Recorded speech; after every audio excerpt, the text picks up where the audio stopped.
Hello everyone, welcome to our current affair series, जहां पर हम आज कवर करेंगे ये टॉपिक्स, जिसमें first one is Hong Kong convention, the second one is India's energy stack, the third one is related to PC Mahalanobis, and fourth one is National Turmeric Board, which is inaugurated in Telangana. The fifth one is Bihar launches the India's first mobile e-voting system in local body polls, जो हमारे लिए आगे चल के काफी फायदेमंद साबित हो सकता है. The next one is related to the early Harappan burial discovery in Gujarat's Lakhapar. तो बात करते हैं फर्स्ट टॉपिक की, which is related to the Hong Kong convention. ये जो कन्वेंशन है उसे बनाया गया है by the international maritime organisation, and इसका जो एम है वो ये है कि जो भी शिप का अल्टीमेटली जो ब्रेकिंग होता है वो एनवायरमेंटली सेफ हो, एंड लोगों के लिए भी, जो वर्कर्स उस शिप को ब्रेक कर रहे हैं उसके लिए भी ये सेफ साबित हो, ये इनका एम है. तो यहाँ पर लिखा है कि ये जो पर्टिकुलर ट्रीटी है कब लागू हुई, कब फोर्स में आई, तो ऑन 26 जून 2025, एंड ये स्टार्ट किया गया है by the international maritime organisation. बात करते हैं इसको डिटेल में. फर्स्ट वन इज इसका ऑब्जेक्टिव क्या है. तो इसका ऑब्जेक्टिव ये है कि जो भी वर्कर्स उस पर्टिकुलर शिप को ब्रेक कर रहे हैं उसके लिए ये हजार्डस साबित ना हो, एंड उनके हेल्थ के लिए ये सेफ हो. And the second one is ये एनवायरमेंट में जो पोल्यूशन इंक्रीज करता है उसको काफी हद तक हम रोक सके. नेक्स्ट बात करते हैं कि इसका एम ये भी है कि जो भी हजार्डस मटेरियल जैसे एस्बेस्टोस, हेवी मेटल्स, हाइड्रोकार्बन्स जो ह्यूमंस और एनिमल्स के हेल्थ के लिए काफी जो है नुकसानदायक है, उनको रेगुलेट करना. एंड लास्ट ऑब्जेक्टिव इज जो भी वेस्ट प्रोड्यूस हो रहा है उसको सेफली हैंडल किया जाए एंड डिस्कार्ड किया जाए.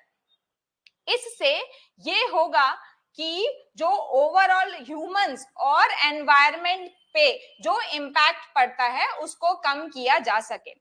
इसके की फीचर्स की बात करें तो सबसे पहले जो भी यार्ड्स हैं उनको एक इन्वेंटरी बनाना पड़ेगा, प्रॉपर लिस्ट बनाना पड़ेगा regarding the hazardous material. Next जो भी शिप यार्ड, जो भी ब्रेकिंग यार्ड है, उनको ब्रेकिंग से पहले, डिसमेंटलिंग से पहले ही एक प्लान बनाना पड़ेगा जिसको बोला जाता है शिप रिसाइकलिंग प्लान. और ये रिसाइकलिंग करने के बाद उनको विद इन 14 डेज एक सर्टिफिकेट बनाना पड़ेगा जिसे बोला जाता है रिसाइकलिंग कंप्लीशन सर्टिफिकेट. एंड ये जो भी सर्टिफिकेट उन्होंने दिया है उसका प्रॉपर ऑडिट भी होना चाहिए. सिमिलरली जो भी शिप ब्रेकिंग यार्ड्स हैं उनका भी प्रॉपर ऑडिट होना चाहिए. वो एम है इस हांगकांग कन्वेंशन का. नेक्स्ट अगर हम बात करें तो इससे ओवरऑल जो भी है एस्टैब्लिशमेंट होगा, ऑथराइज्ड एंड रेगुलेटेड होगा जो भी शिपयार्ड्स, उस वो हमारा एम है. नेक्स्ट वन इज हमारे यहाँ पर अभी एक न्यू बैच स्टार्ट किया जा रहा है from the 10th of July in Gandhinagar for UPSC related to ancient history. Similarly एक यूपीएससी का बैच स्टार्ट हो रहा है in Ahmedabad for economics, and then Gujarati language में जीपीएससी की 2 बैचेस स्टार्ट की जा रही हैं. First one in Gandhinagar which is related to ancient history, and जो नेक्स्ट लास्ट बैच है जो हो रही है in Ahmedabad related to modern history. यहाँ पर आपको मिलेंगे 3 फ्री डेमोज, एंड आपको यहाँ पर मिल सकती है अप टू 50% तक की स्कॉलरशिप. यदि आपको कोई डाउट है या आपको कांटेक्ट करना है तो आप इस दिए गए नंबर पे कॉल कर सकते हैं, और हमारे डिस्क्रिप्शन बॉक्स में एक फॉर्म दिया गया है जिसे आप फिल कर सकते हैं, एंड हमारे कोऑर्डिनेटर्स आपको कांटेक्ट करेंगे. Next up we have the India energy stack. ये जो इंडिया एनर्जी स्टैक है, इसके लिए रिसेंटली मिनिस्ट्री ऑफ पावर जो है उन्होंने एक टास्क फोर्स बनाया है सो दैट ये जो इंडिया एनर्जी स्टैक है इसको आगे बढ़ाया जा सके। ये जो इंडिया एनर्जी स्टैक है ये एक डिजिटल पब्लिक इंफ्रास्ट्रक्चर है जिसका मेन एम ये है कि पावर सेक्टर में जो भी प्रोडक्शन हो रहा है, जो भी उसका जनरेशन, जो भी उसका डिस्ट्रीब्यूशन और कंजम्पशन हो रहा है वो सीमलेस हो, सिक्योर हो एंड रियल टाइम बेसिस पे हो। ये एम है इंडिया के मिनिस्ट्री ऑफ पावर का। इसको डेवलप किया है, जैसा मैंने आपको बताया, मिनिस्ट्री ऑफ पावर ने, जिसका ऑब्जेक्टिव है कि जो भी पावर सेक्टर है उसको मॉडर्नाइज किया जाए, उसमें जो है डिजिटल टेक्नोलॉजीज का यूज किया जाए सो दैट हमारा जो डिजिटल इंडिया मिशन है उसको हम आगे बढ़ा सके। नेक्स्ट, इसका एम है कि डेटा शेयरिंग जो भी हो रहा हो वो रियल टाइम बेसिस पे हो, जिसकी वजह से जो भी डिसीजन लेना हो वो इमीडिएटली लिया जा सके। ये एक कंज्यूमर सेंट्रिक सर्विस है। कंज्यूमर को जो भी पर्टिकुलर जो डिस्कॉम कंपनी है उनको जो भी चूज करना है वो अपने हिसाब से चूज कर सकते हैं, प्लस उनको डैशबोर्ड पे इजीली दिख सकता है कि वो कितना इलेक्ट्रिसिटी जो है कंज्यूम कर रहे हैं, उसके बेसिस पे वो डिसीजन ले सकते हैं। इसीलिए इसे कहा जा रहा है एक कंज्यूमर सेंट्रिक सर्विस। एंड इसका मेन एम ये है कि इंडिया का जो नेट जीरो गोल है, इंडिया का जो एम है कि ओवरऑल हम ग्रीन हाउस गैसेस एमिशन को कम कर सके एंड हमारे पावर सेक्टर की एफिशिएंसी बढ़ा सके, ये इनका एम है। इसके की फीचर्स के बारे में बात करें तो सबसे पहले है यूनिक आइडेंटिफायर। कंज्यूमर से लेके डिस्कॉम से लेके जो भी ट्रांजैक्शन हो रहे हैं उसको एक पर्टिकुलरली यूनिक आइडेंटिटी दी जाएगी जिसकी वजह से हम इजीली ट्रैक कर सकते हैं। नेक्स्ट, यहाँ पर एक रियल टाइम बेसिस पे, जैसे मैं बोला, इमीडिएटली जैसे ही कंज्यूम हो रहा है तो इमीडिएटली जो डैशबोर्ड पे है वो दिख सकता है। And the most important is it is consent based data sharing, कि जो भी कंज्यूमर है वो अपने कंसेंट, उनकी ही परमिशन के थ्रू ये जो पर्टिकुलर डेटा है वो जाएगा मिनिस्ट्री तक या डिस्कॉम कंपनीज तक, जिसके हिसाब से जो पॉलिसी मेकर्स है वो प्रॉपर्ली डिसीजन ले पाएंगे। अगर हम बात करें तो यहाँ पर इंक्लूड होगा open APIs for interoperability. API का मतलब है ऐप बेस्ड, मतलब एप्लीकेशन बेस्ड परफॉर्मेंस इंटरफेस या एप्लीकेशन प्रोग्रामिंग इंटरफेस। जैसे मैं आपको एग्जांपल दूं, यदि आप कोई शॉप पे जाते हैं एंड आपको एप्पल जूस चाहिए तो आप क्या जाएंगे, वहां पर जाएंगे एंड शॉपकीपर को, या तो आप कोई भी रेस्टोरेंट में जाएंगे, आप वहां पर जो है वेटर या वहां के लोगों को आप बोलेंगे कि मेरे को जो है ये पर्टिकुलर एप्पल जूस चाहिए।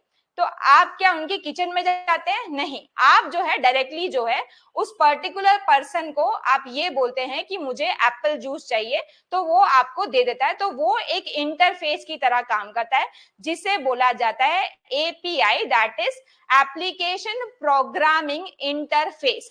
तो इसकी इंटरऑपरेबिलिटी को बढ़ाना भी एम है इंडियाज एनर्जी स्टैक का, सो दैट जो भी स्टार्टअप्स हैं उनको भी इंटीग्रेट किया जा सके एंड सर्विस प्रोवाइडर्स को भी इंटीग्रेट किया जा सके।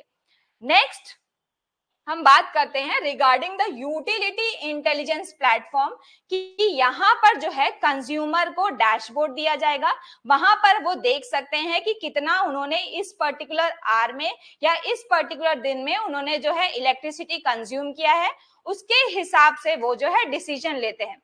सिमिलरली ये डेटा मिलता है to the discom companies as well as to the ministry, जिसके हिसाब से वो प्रॉपरली डिसीजन ले सकते हैं। Next one is the consumer empowerment tool. जैसा मैंने बताया कि यहाँ पर जो भी डैशबोर्ड है वहां पर कंज्यूमर को दिखेगा एंड उसके अकॉर्डिंग अगर कंज्यूमर को चाहिए कि वो जो है पावर दूसरी डिस्कॉम कंपनी से ले तो वो इजीली ले सकता है। इसी के लिए यहाँ पर कहा गया है ये कंज्यूमर एम्पावरमेंट टूल है। इससे जो है मोस्टली देखा जाता है आज की डेट में जो फायदा है वो डिस्कॉम कंपनीज को मिलता है एंड कंज्यूमर्स को नकारा जाता है। बट बिकॉज ऑफ दिस जो कंज्यूमर्स हैं उनको अब नकारा नहीं किया जाएगा एंड उनका एम्पावरमेंट किया जाएगा।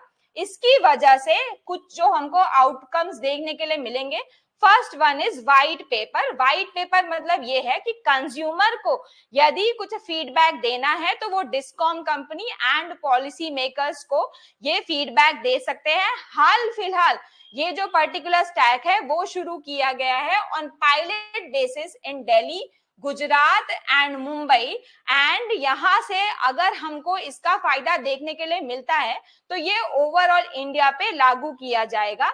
एंड ये जैसा यहाँ पे लिखा है कि एक national roll out road map बनाया जाएगा एंड उसके अकॉर्डिंग ही जो है आगे चल के डिसीजंस लिए जाएंगे। एंड इसमें कंज्यूमर्स जो है अपना फीडबैक दे सकते हैं। इसकी वजह से जो परफॉर्मेंस है उसको एनहांस किया जा सकता है एंड जो है इसको स्केल अप किया जा सकता है, एक बड़े स्केल पे इसको जो है लागू किया जा सकता है। इसकी वजह से ओवरऑल जो है ग्रिड का रेजिलियंस बढ़ेगा। रेन्यूएबल एनर्जी को यदि हमको इंटीग्रेट करना है, जो हमारा एम है कि नेट जीरो एमिशन हो, तो उसकी वजह से हम उसको भी इंटीग्रेट कर सकते हैं एंड ओवरऑल जो है डिस्कॉम की एफिशिएंसी बढ़ेगी। ये एक बहुत ही बड़ी पहल है इन द पावर सेक्टर, जिसकी वजह से हमको एक डिजिटल ट्रांसफॉर्मेशन देखने के लिए मिल सकता है, सिमिलर टू जो हम देखते हैं आधार के केस में एंड यूपीआई ट्रांजैक्शन के केस में। इनफैक्ट वर्ल्ड के काफी सारी कंट्रीज जो है अब इंडिया के जैसे ही वो भी यूपीआई ट्रांजैक्शंस को अपना रही है एंड इसी तरह से हमको और भी अलग अलग सेक्टर्स में जो है आगे बढ़ना चाहिए।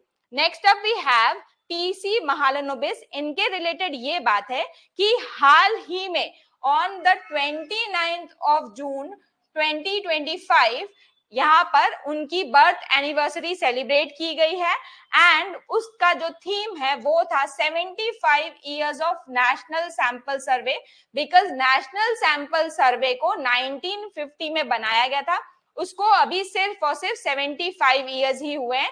इसी के लिए जो इसकी थीम थी that was 75 years of national sample survey. ये जो पीसी महालनोबिस जी हैं उनके लिए ही ये एक हम सेलिब्रेट करते हैं नेशनल स्टैटिस्टिक्स डे, और हाल में उसका 19th नेशनल स्टैटिस्टिक्स डे जो है हमने सेलिब्रेट किया है। बात करते हैं कि क्यों हम ये सेलिब्रेट करते हैं। तो नेक्स्ट हम ये सेलिब्रेट करते हैं कि जो भी हमको नेशनल सैंपल सर्वे में सिंस 1950 जो भी हमको इनोवेशन देखने के लिए मिले, जो इसका कंट्रीब्यूशन है हमारे इंडिया के तरफ, उसको हम सेलिब्रेट करते हैं।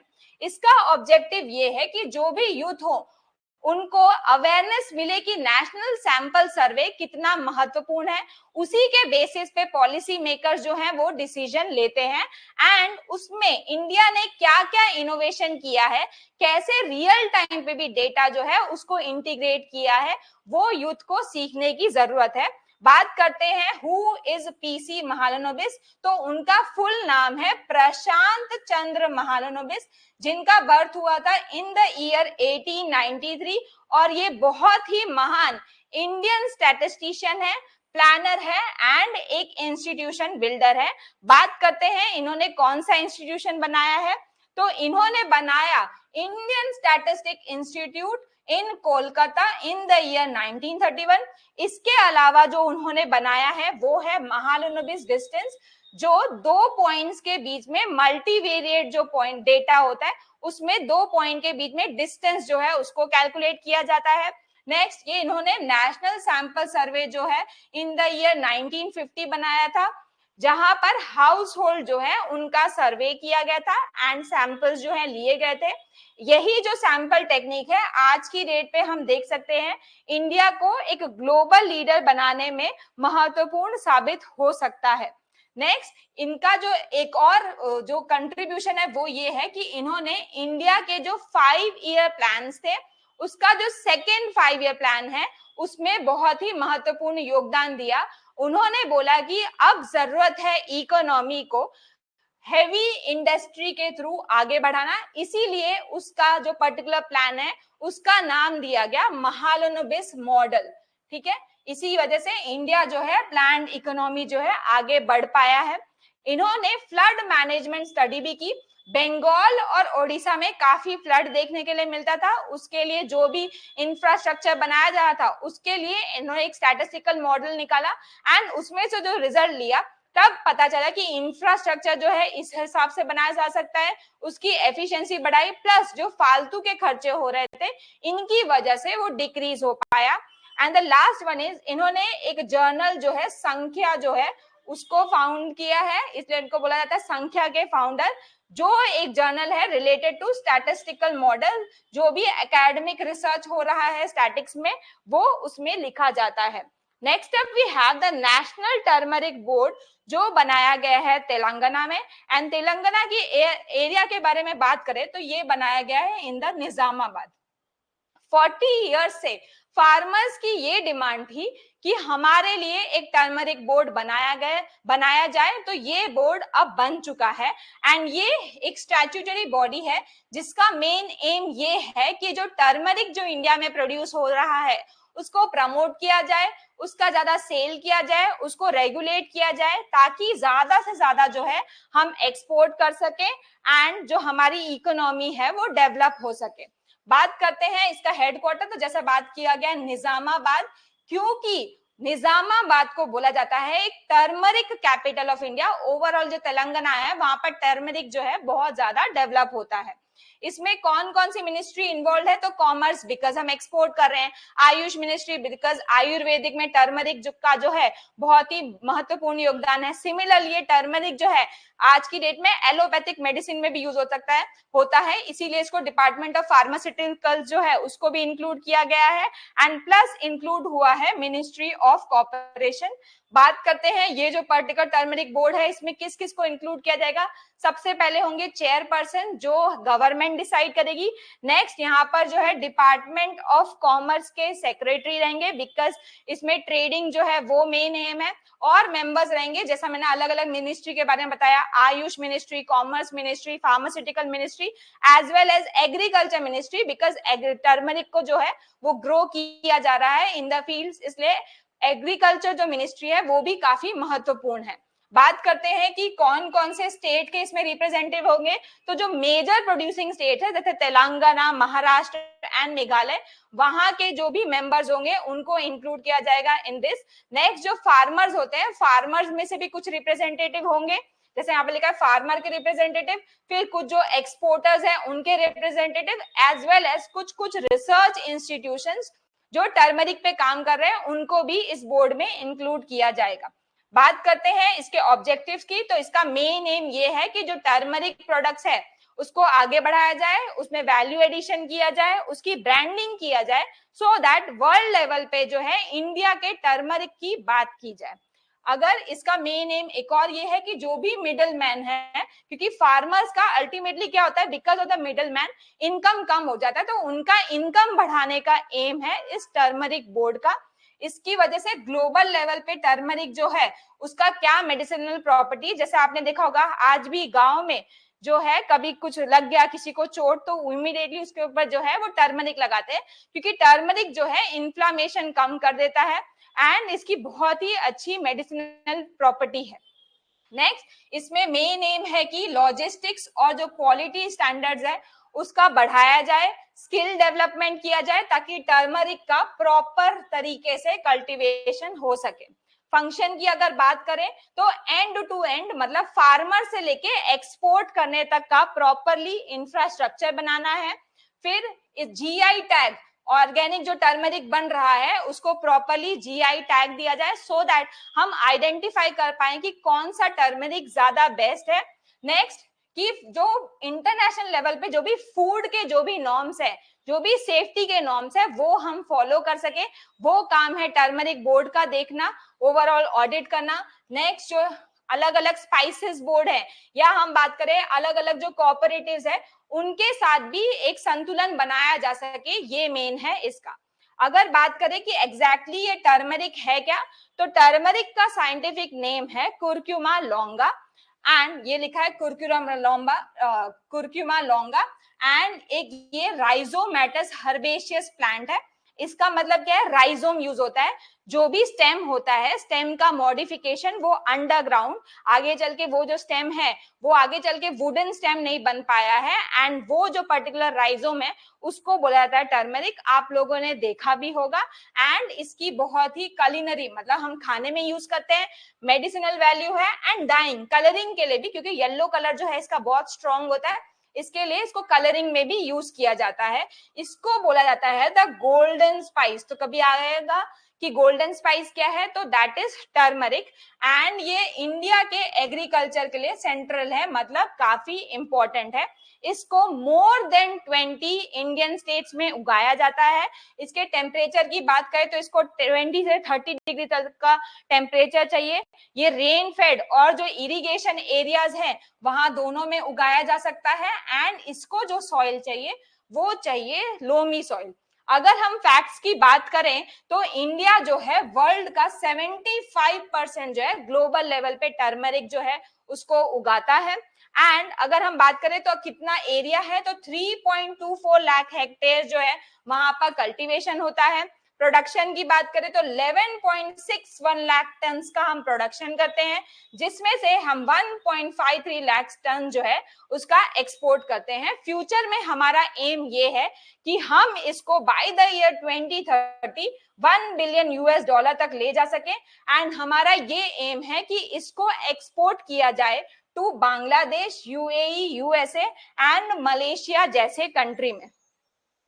The next topic is very important, and ये बहुत ही बड़ी बात है कि इंडिया ने बिहार में लॉन्च किया है the first e voting system, and ये जो है लोकल बॉडी के जो इलेक्शंस हुए थे उसमें इनको यूज किया गया है। ये phone based e voting system है, मतलब लोगों को फोन के थ्रू जो है वोटिंग करना है, एंड फिजिकली बूथ पे नहीं जाना है। एंड सबसे इंपॉर्टेंट बात, वहां पर जैसे जनरली हम सोचते हैं कि बिहार में तो डिजिटल डिवाइड, कि लोग जो है ज्यादा डिजिटल टेक्नोलॉजी को यूज नहीं करते होंगे, बट आप जान के हैरान हो जाएंगे कि वहां पर 70.2% तक का हमको पार्टिसिपेशन देखने के लिए मिला है।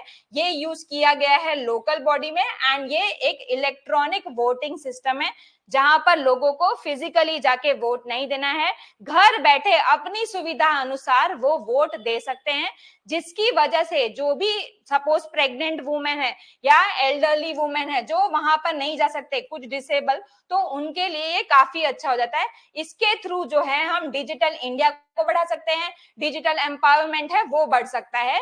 ये जो पर्टिकुलर ई वोटिंग है ये शुरुआत किया गया है बाय द सीडैक, इसको जो ऐप है वो डेवलप किया गया है सीडैक द्वारा। बात करते हैं कि रिमोट वोटिंग कैपेबिलिटी, कि घर बैठे कोई भी जो है वोट कर सकता है।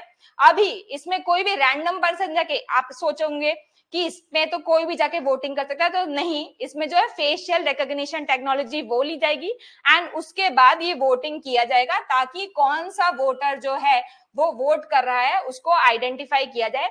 रियल टाइम बेसिस पे इमीडिएटली जो है, जो भी आपने वोट किया है इमीडिएटली जो है वो जाके वहां पर वो जाके नोंद दिया जाएगा, मतलब क्या है वहां पर जाके रजिस्टर हो जाएगा।